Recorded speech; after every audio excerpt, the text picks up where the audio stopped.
You're listening to the Talking Headways Podcast Network. This is Talking Headways, a weekly podcast about sustainable transportation and urban design. I'm Jeff Wood. This week we're joined by David Andersson, part of the art and culture team at Bloomberg Associates. David chats about the implementation of Asphalt Art, how communities work on these projects, and the character of public art. Stay with us.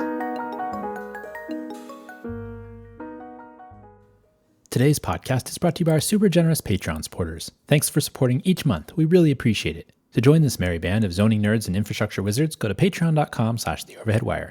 $2 a month gets you some stickers and a handwritten note. $10 a month gets you one of our transportation scarves. Heavy knit bus or bike only, or lightweight bike only with fading checkerboard design. Sign up at patreon.com/theoverheadwire and I'll send one right along. You can also purchase the scarves at theoverheadwire.com. Get your fresh Elmo or fresh Kermit before winter arrives. Order now at theoverheadwire.com. Also, because we do a lot of episodes covering a lot of books, we've partnered with bookshop.org as an affiliate. This means that if you buy a book through the Overhead Wire shop on Bookshop, a small amount of that purchase goes to us. Now, we love when you order from your local bookstores, but if you want to support the authors we have on the show and help keep us interviewing them, that would be tremendous. All the books we've ever discussed on the show with the authors are now in the shop. That's bookshop.org/shop/theoverheadwire. That's bookshop.org/shop/theoverheadwire. And finally, check out the Overhead Wire Daily Newsletter, established in 2006. We were doing it way before anyone else thought it was cool. Join thousands of readers and sign up for a 2-week trial at theoverheadwire.com to check it out. That's a 2-week free trial at theoverheadwire.com. David Andersson, welcome to the Talking Headways podcast. Thanks so much for having me, Jeff. Well, thanks for being here. Before you get started, can you tell us a little bit about yourself?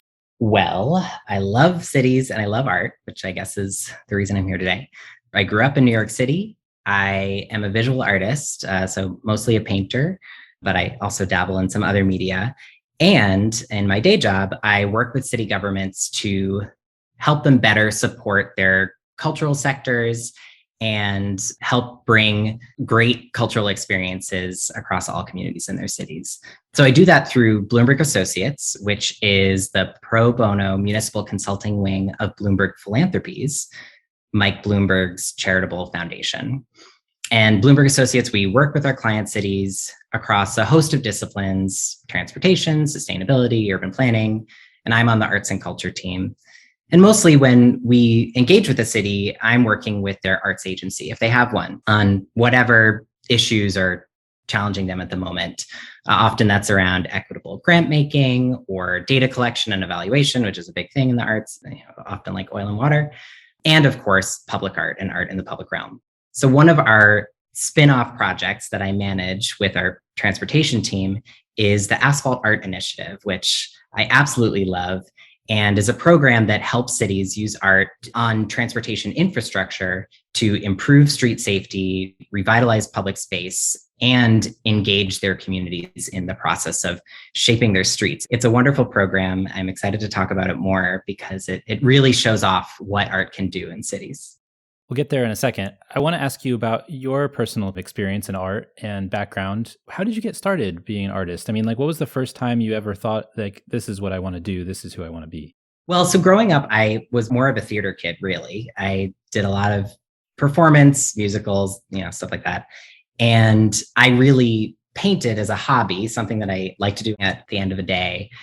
And over time, and after I graduated college, I started getting more and more invested in producing paintings. And I would say the moment that it changed for me is when I really started doing portraiture. I focused on paintings of people.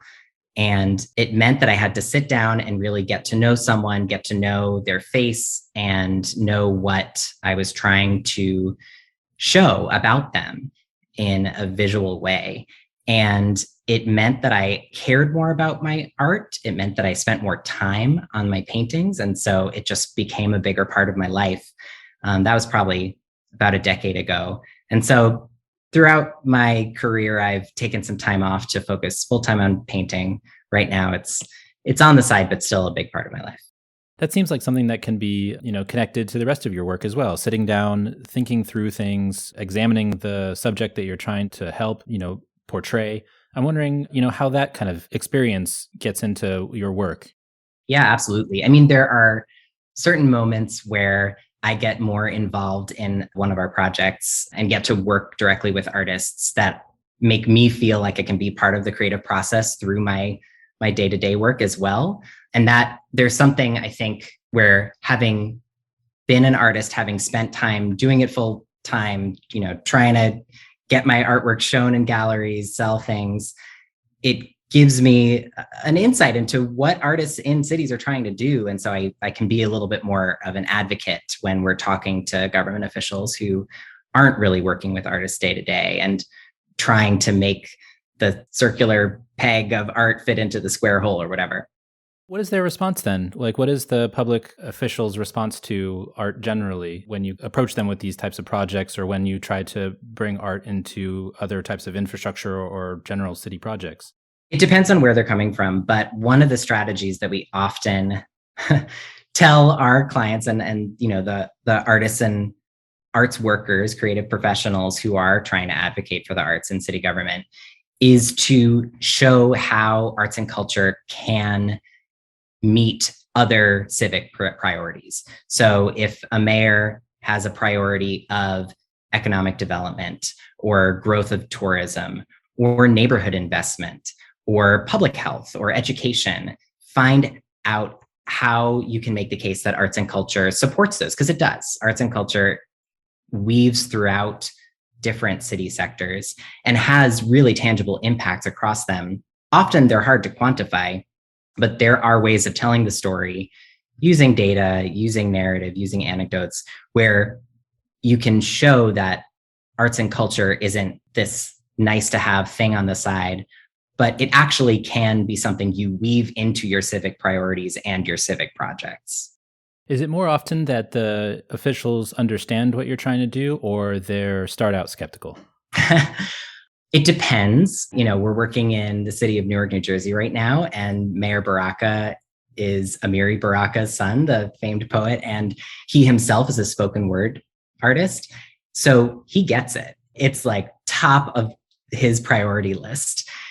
But then there are other officials who really aren't in the business of the arts. They might think of art as, something you put on a wall in a museum and that's over there. And what I'm focused on is making sure there aren't potholes on the street or making sure that, people can get from point A to point B are housed. And all of that is very important, but it does depend where they're coming from. I would say most people who are working in city government and most officials are not thinking of art as one of their top priorities or one of their top strategies for meeting their priorities. And I'm not trying to claim that arts and culture is like the golden answer for every single thing, but it's something that leads to a more vibrant city when artists are brought to the table and when culture is part of civic decision-making. I think that's something that's really important in terms of thinking about all the silos that we are in pretty often when we talk about housing, when we talk about transportation and public health, those types of things. All of these things come together to make a more, like you said, vibrant society. And I think sometimes we forget that when we're talking about a transportation project or when we're talking about a housing project, et cetera. And so I think, it's hard for folks who aren't thinking outside the box about the larger kind of culture generally to focus on things that they don't think are part of their silo because of that. And I appreciate that there's something about bringing everything together into a larger kind of community and thinking about it as a whole rather than in parts. Yeah, absolutely. There was the study that I was a part of back in 2014 when I worked for the City of New York's Department of Cultural Affairs. It was operated by the University of Pennsylvania, their Social Impact of the Arts program. And they are not arts researchers. They are researchers of cities and civic impacts and social well-being, but they have realized that the arts have these really tangible impacts. And so they conducted this huge study of New York City and looked at low-income neighborhoods that had a lot of arts assets. So that's cultural institutions, artists living there as reported by the census. And they compared those neighborhoods to other low-income neighborhoods that had fewer arts assets. And they found that there were really major differences in terms of educational success, in terms of crime rates, in terms of obesity rates, across all different sectors. The neighborhoods that were quite similar in all other categories, but had more arts assets, we're doing better across different threads. And that study has really stuck with me in terms of the case making for arts and culture, and just feeling justified that we're doing something right here, that arts and culture isn't just making people a little happier or giving them something fun to do on the weekends. It's actually critical to having a thriving and healthy city. When's the first time you engaged with infrastructure art? Infrastructure art. What we're calling asphalt art. So I worked for the Department of Cultural Affairs. I was primarily working on their grant making. Their primary grant program supported over 900 organizations in the city of New York. And a number of the organizations that we supported were oriented around public art and did a lot of public art projects. Our agency also partnered with the Department of Transportation on asphalt art projects around the city of New York. We're calling them asphalt art because the type of project that marries the arts and transportation and requires artists to be in the room and engineers to be in the room working together felt like it warranted a special name. And so I didn't work on that directly back in my New York City days, but coming to Bloomberg Associates, the former transportation commissioner under Mayor Bloomberg, Jeanette Sadik Khan, and the former culture commissioner, Kate Levin, were at a table with me and a couple other colleagues, and we were sorting through what we could do to continue the great work that had happened in New York under Mayor Bloomberg. So we started thinking about what an asphalt art initiative might look like. The first thing that we did was we published an asphalt art guide, which had case studies and tips and tricks for cities for how you could do this yourself. But then we also created a grant program to fund demonstration projects and really get in the weeds with cities as they're doing this so that we could learn what works in certain places, what doesn't work, what are the hiccups, what are the successes, and how to best do these projects so that we can become better advocates and helpers to more cities to do this kind of work. So it stemmed from there, has grown tremendously, and I've been happy to tag along for the ride. There's several different infrastructures you can target with asphalt art, and it's interesting to read in the guide the 3 different types. Can you talk more in detail about the specific targets of your program? Yeah, so asphalt art can take many forms. It is necessarily visual art interventions on transportation infrastructure, but that could be a mural in the center of an intersection. That can be crosswalk art. That can be art on pedestrian areas, like on the sidewalks or in a pedestrian plaza, or on vertical infrastructure, which could be a highway underpass or traffic utility boxes and the like. And it's usually temporary. It's usually an artist coming in with paint and painting something that is intended to last 6 months or a year or 3 years or something of the like. And as far as infrastructure projects go, it's not that expensive. When, it's the cost of paint, it's an artist fee, it's whatever traffic control measures you need to implement, but you're not pouring concrete, you're not creating a new curb. And that allows cities to really experiment and test what works and what doesn't. So that's really the general range that we're working in, but we've seen a lot of different kinds of things come through and come across our path. What's the most fun thing that's come through?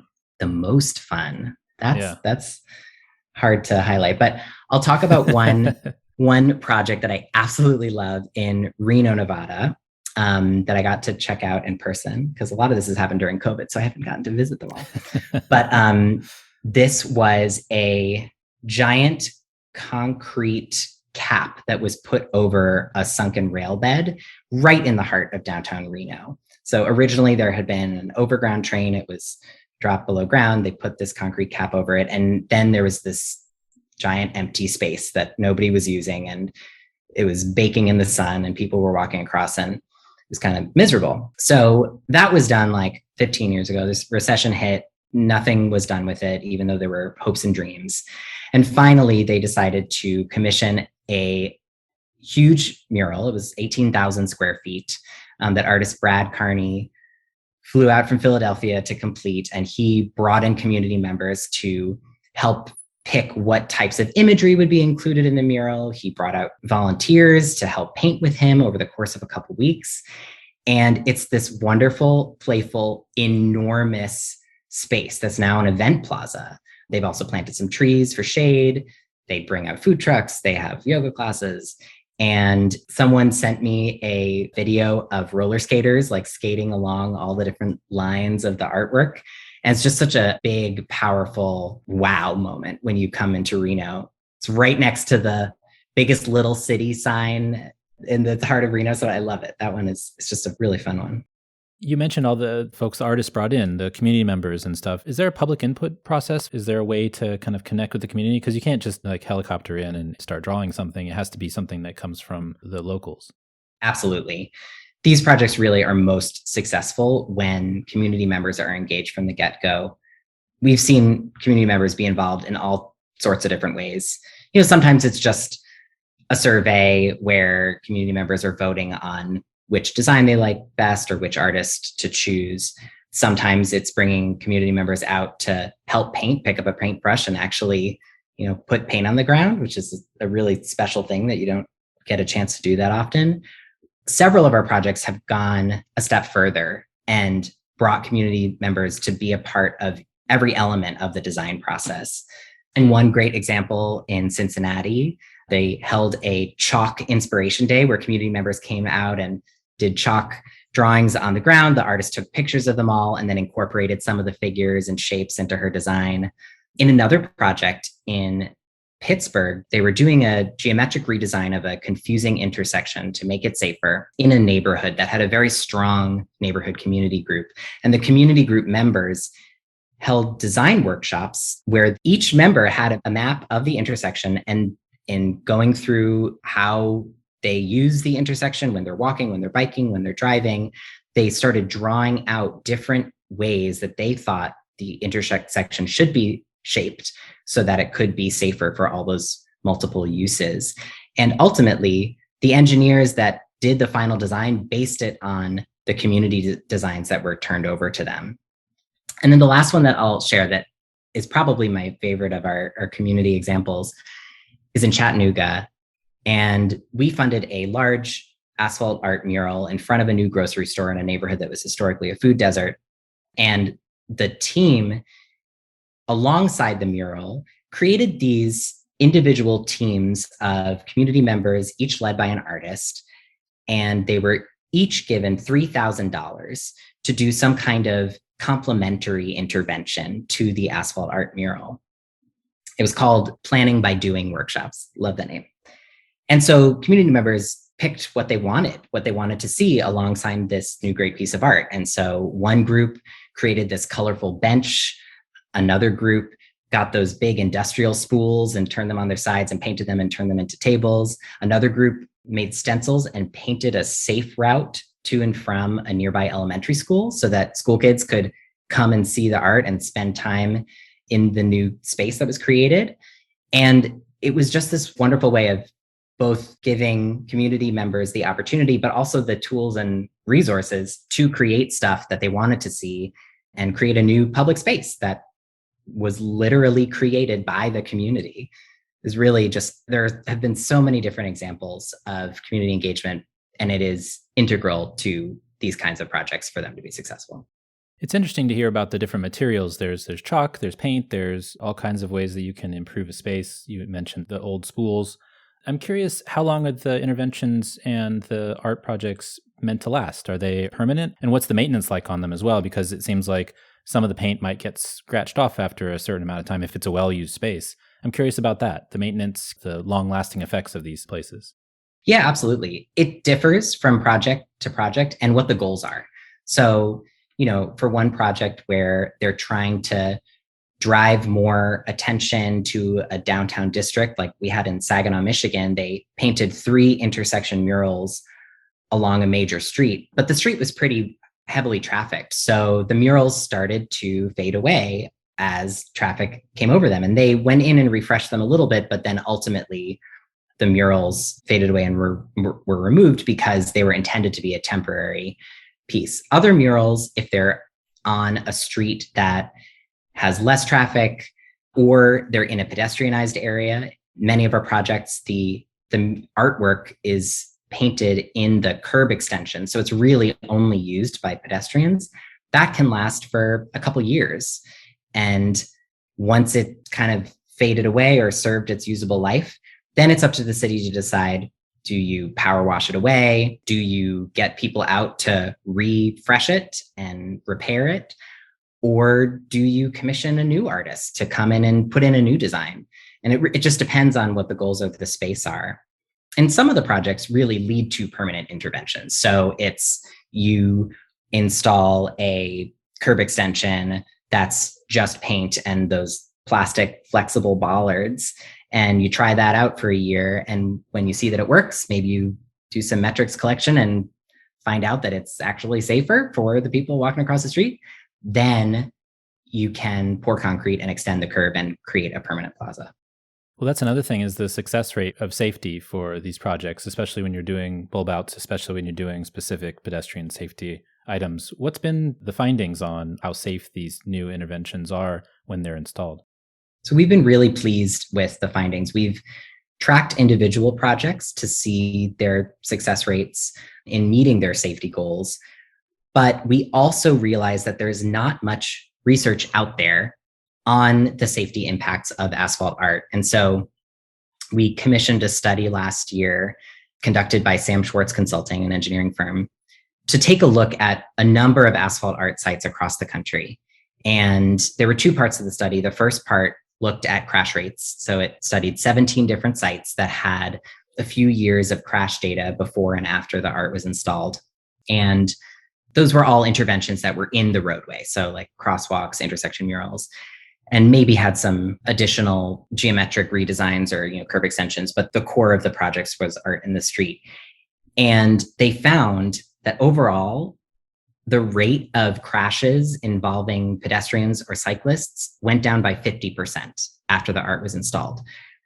So that number was so huge to us. It really showed that in these projects, at least, the art was having a big impact in the safety of the most vulnerable users of the road.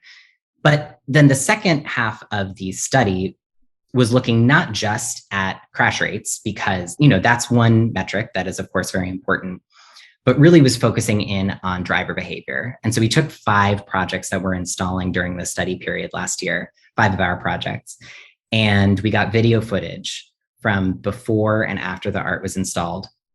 And the Sam Schwartz team analyzed the footage and coded every single driver and pedestrian interaction to see, how successful it was or how close to a conflict there was, whether drivers were yielding to pedestrians, things like that. And they found that the percentage of drivers yielding to pedestrians who had the right of way increased by 27%. And so regardless of crashes, because this was a very small study period, drivers were behaving differently in these spaces that now had artwork there. There are a lot of theories behind what it's doing, what psychologically the artwork is doing to drivers. And it's hard to really pinpoint it. But, at the core of it, it seems like having artwork on the ground signals to drivers that the streets are not just for cars. They're for pedestrians too. They're for people who are walking, people who are biking. And so when there's art there, you're like, oh, people are around here. People care on this road. I shouldn't just barrel through the road as if it's a deserted wasteland or on a highway. I should be more cautious. That's kind of shown out in the research that we've done and in the individual projects that we've been studying. Yeah, and a lot of the projects seem to be a response to kind of bad engineering overall, right? I mean, the bad engineering of our roads generally. I feel like if we had better street design focused on more safety, I'm wondering if many of these projects would be necessary. I mean, obviously, we love them and we think they're great, but would they be necessary if we actually had good street design to start out with? I know, what a problem to have that you want to work yourself out of existence, kind of. Yeah, no, I agree. I think that this is finding a challenge that is in our existing public realm that we can address with art. And art has a special ability to address it more creatively and, potentially more impactfully for a temporary period of time. And it's great for community education. It's great for getting people out to participate and think about their streets differently and understand what makes a safe street and what can you do as a neighborhood resident to help advocate for your streets to be safer. So all of those are great side benefits. But yes, at the core of it, we're finding challenging, problematic streets and trying to fix them. So if we had better streets, then we wouldn't need to do the fix. Have you had any interactions with like public officials or folks that were a little bit skeptical before, but then when you installed the intervention, they really changed their mind? Yes, certainly. I mean, I would say more often it's officials who hadn't really thought about this and this wouldn't have ever crossed their mind as to be a solution. Sometimes we have champions within a Department of Transportation or Public Works who get this kind of tactical urbanism that gives the tools to community to be creative about their streets. And that's great. And so they're pushing for this project, but often the projects come from the community and they have to do some convincing of the public officials that this kind of thing is beneficial and is actually not only baseline safe, but can make streets safer. I think that having other examples like our Asphalt Art guide and great visuals you can point to and say, look, this is beautiful and also impactful is very useful in convincing people. But also now, hopefully, the numbers from our safety study and from some of the other research that's bubbling up, hopefully that will help convince folks who aren't confident about it going in. You've done a lot of these projects. Is there anything that's surprised you from the implementation? Yeah, I mean, there are a lot of things that I hadn't thought about going into this. I mean, there are so many elements that are required to get right when you're painting something on the street. Weather is a huge factor. You can't paint on a wet road. You're not painting while it's raining. It's asking volunteers to come out and paint on a 100-degree day is very cruel. So, those type of things, certainly. We've also had issues of supply chain recently where paint hasn't showed up in time. There's this I had a great conversation with someone in Fairbanks, Alaska. So we funded 2 projects in Alaska, and the Fairbanks project installed earlier this summer and they had leftover paint. And then our project in Kodiak, Alaska is installing in like a week, I think. Yeah. And they didn't get the shipment of paint or one of their shipments of paint from the mainland in time. And so Fairbanks sent down their extra paint and they just happened to have some of the right colors that were needed. And so they're saving the day for Kodiak. But, that kind of thing, making sure you have storage for all the paint. If you purchase the paint 2 months in advance and you have nowhere to put it, you have to figure that out. All of that can be complicated. I think one of the other things that was a big learning lesson was that we rolled this program out right at the beginning of COVID. When we first announced the program, it was 2019, everything was wonderful. And then we got applications, and as we were reviewing them, that's when COVID hit and we decided to go forward with the program. We announced our first round of grantees in June 2020 because these projects are outdoors and because we kept hearing from cities that they needed something like this. They needed something positive that could be done safely, but also, people were spending all this time outside, like making your public realm more beautiful and vibrant and welcoming was even more important at that time. But there were challenges there too. How do you do community engagement and transition communities who are used to meeting in person in the town hall or whatever to Zoom meetings? How do you get people out and paint next to each other safely? At the time there was a big focus on, even if we're outdoors, you have to be 6 feet away from each other and in masks. And some of the designs were changed because of that, so that you could have people working on, one square or one section of the design and still be 6 feet apart from each other.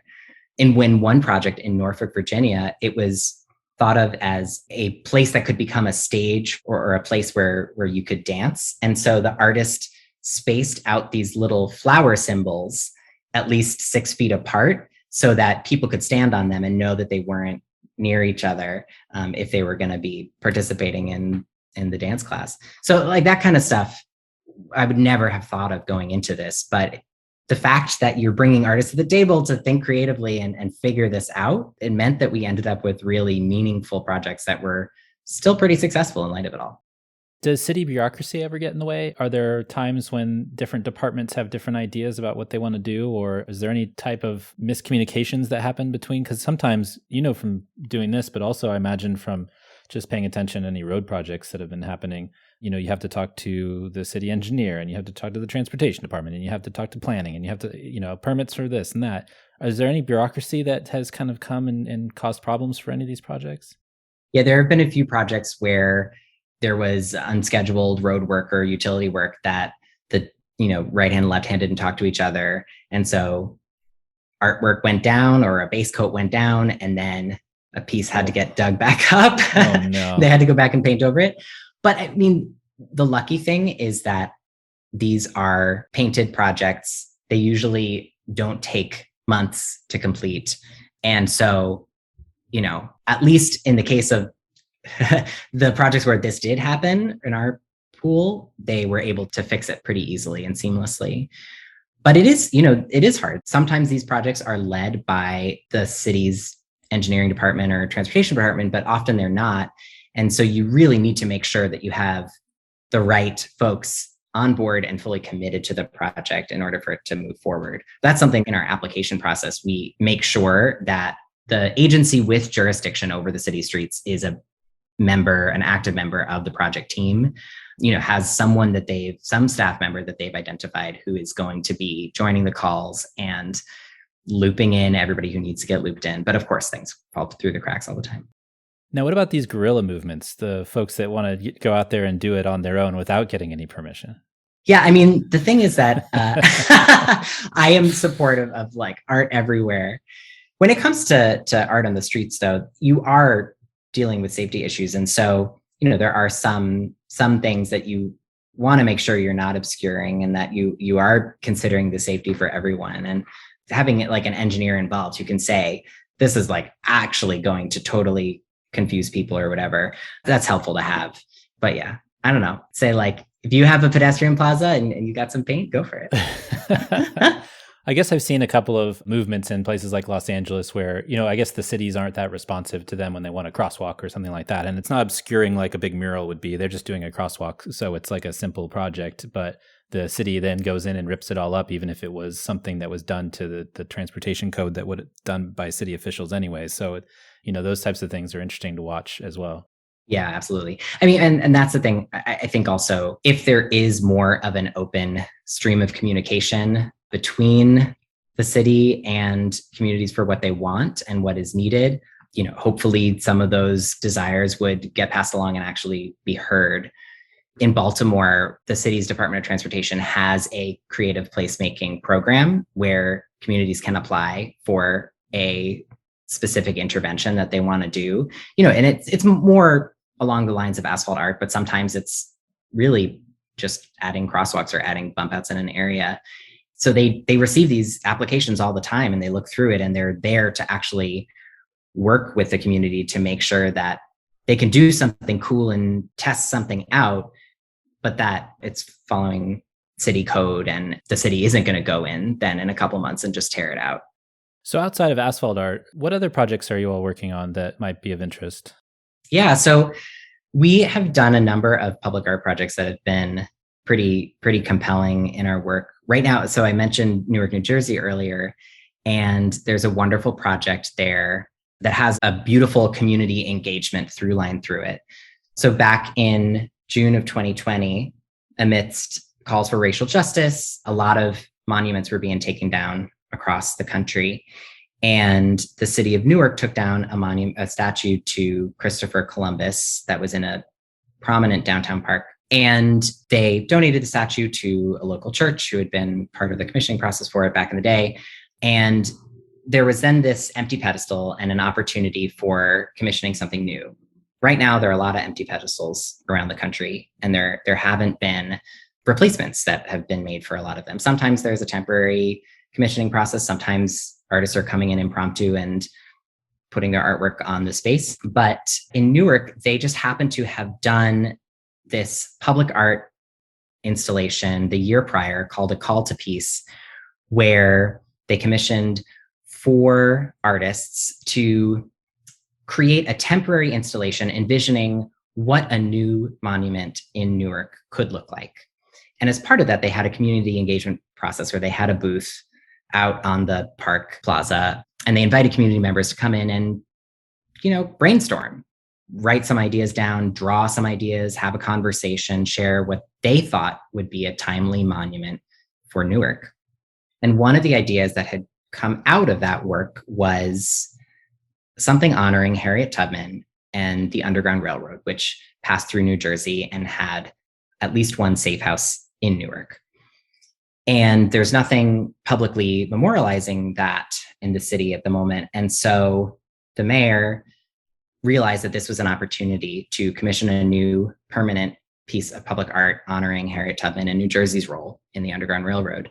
And so we came in and supported the city in developing a commissioning process for it, developing a community engagement process for it, bringing in, getting community feedback on the designs, designing workshops that commissioned artist Nina Cook-John, who's New Jersey-based artist, that she leads, and she teaches community members about the history of Harriet Tubman and New Jersey's role in the Underground Railroad, offers the opportunity for them to create tiles in response to what they're hearing and their own imagery about liberation and what it means to them, and record stories that will then be patched together into an audio mosaic of sorts that you can listen to when you visit the monument.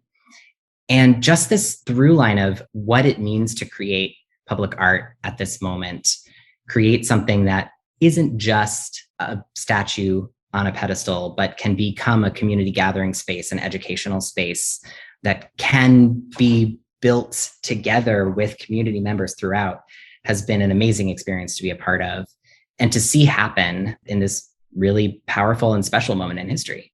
It's awesome.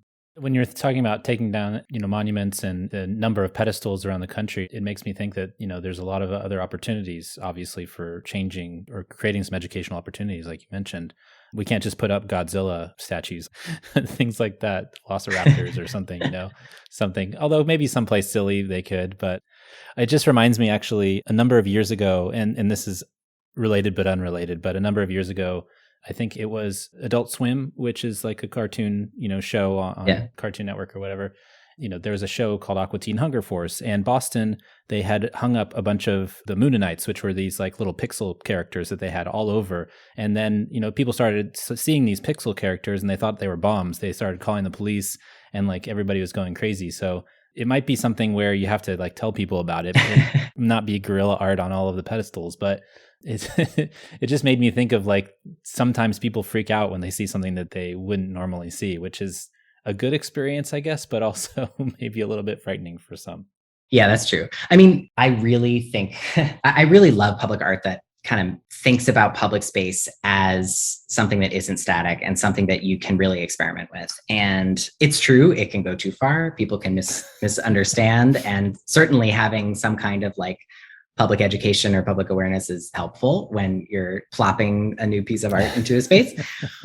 But I love it when neighborhoods or cities or communities are open to lots of art and lots of creative interventions out in public space, because that's really like the stage where everyone's coming together. And it feels more vibrant when there's a lot of different stuff going on. It's not just, I need to get from point A to point B, or I need to go to the Target or whatever.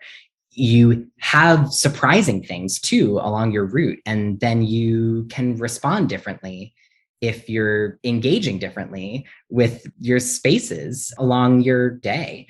There's something beautiful about public space where there are a lot of different overlapping interests and structures. You have transportation, you have businesses, you have space where people just want to hang out. You have all of this overlapping interests and goals and infrastructure that's been put at different times. And so getting the chance to play with that really can make it so much more than what it is.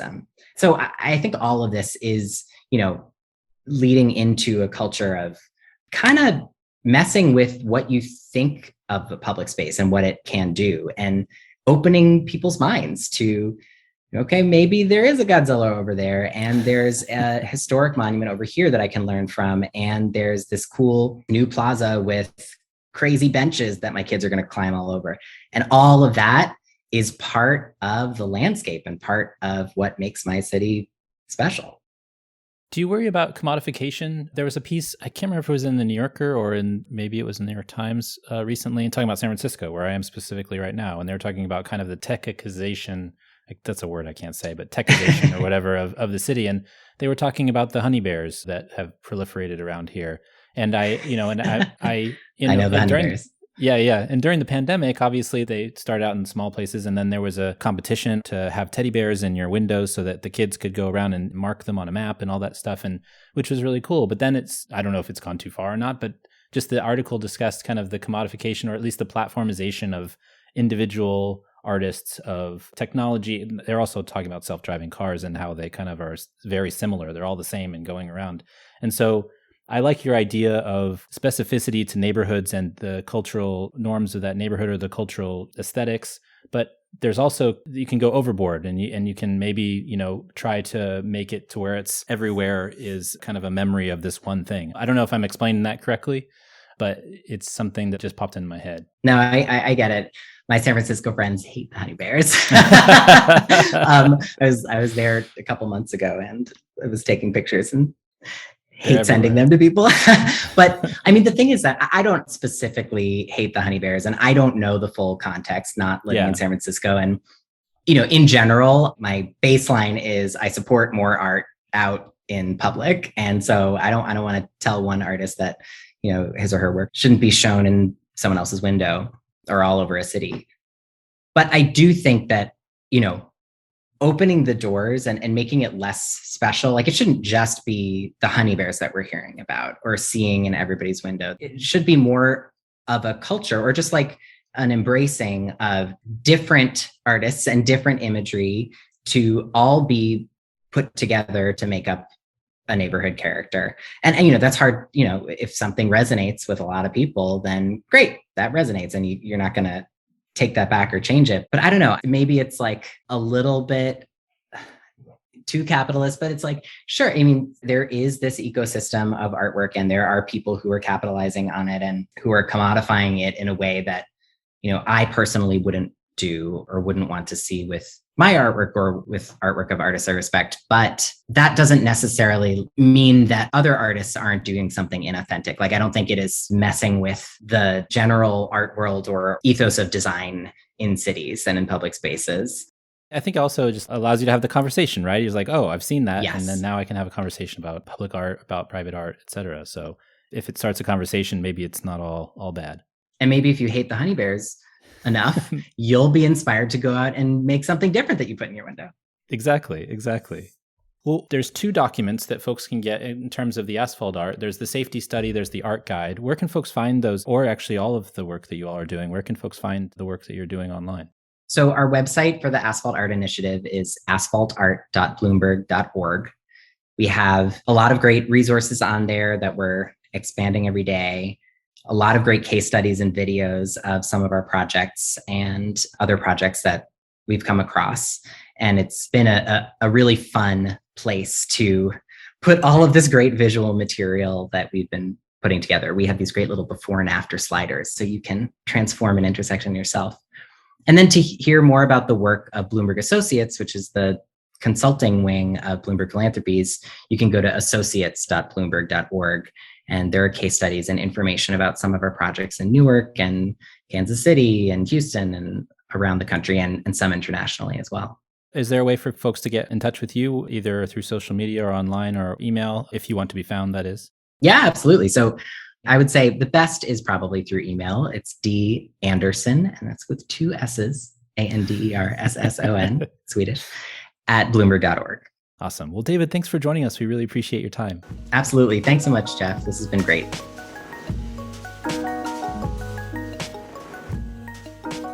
And thanks for joining us. The Talking Headways podcast is a project of The Overhead Wire and published first at Streetsblog USA.